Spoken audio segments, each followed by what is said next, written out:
Hello, patrons, and as always, thank you so much for being there. It is really, really appreciated.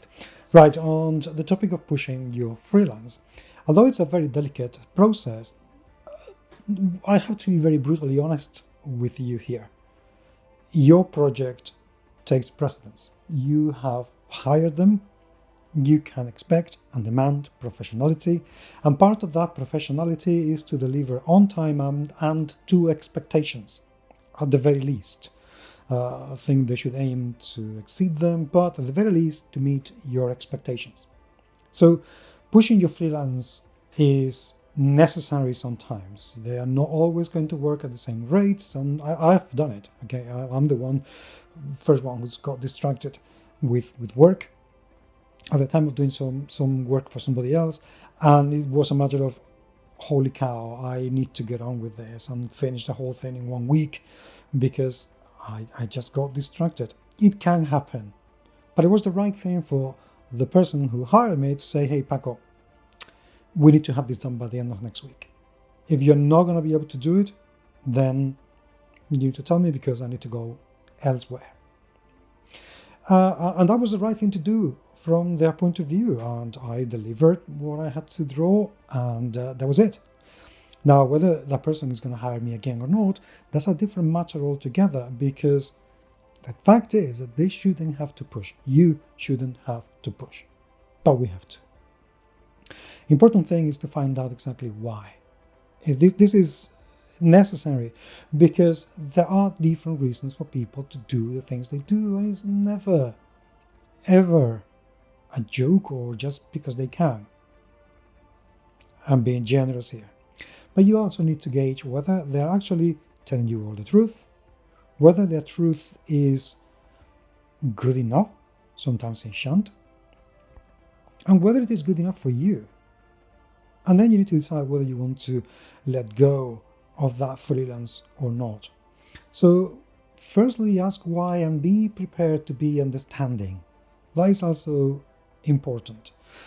I seen recently somebody complaining that a project was delayed 2 years because the author's partner died, and the reply I saw was, well, when my dad died, my mom sure didn't take a year and a half to get everything sorted. Don't. A bit of empathy goes a long, long way. And it's a lot better to tell that person, look, you're in a wrong place at the moment, you're not in the right frame of mind, you're not going to be able to have this finished. Let's work another time in the future. Just go elsewhere. Because at the end of the day, there is something else as well, and it's that people may not even want to work for you if you behave in a very unpleasant and nasty way. One thing is being firm and being a little bit pushy. Something else is just to be unpleasant, and that's just not necessary. It doesn't say anything about you. So try to avoid it. But figure out what is going on and whether it is true or not.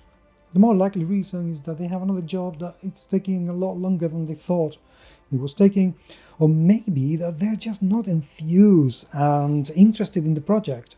It can happen, and then it's down to you to be able to re-spark that enthusiasm, the inspiration to get them working again to the fullest. And that's down to you. So try to figure out exactly why it is. Try to figure out what is it that's stopping them and put a remedy to that. Consider that you're not the problem, but you definitely can be the remedy. And if somebody's fibbing, bye. Don't take that. Ever. You do not deserve to be lied. Ever. Just pay them on time.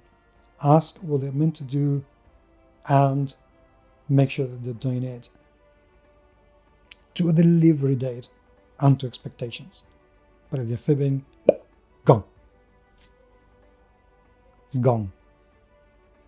So, please let me know if there are any more subjects that you would like me to cover, or if you have any questions, or if you have any experiences that would be good to share with anybody else, because that would be absolutely fantastic. But until the next time, seriously, so appreciated you being there, and I will talk to you very, very soon. Take care.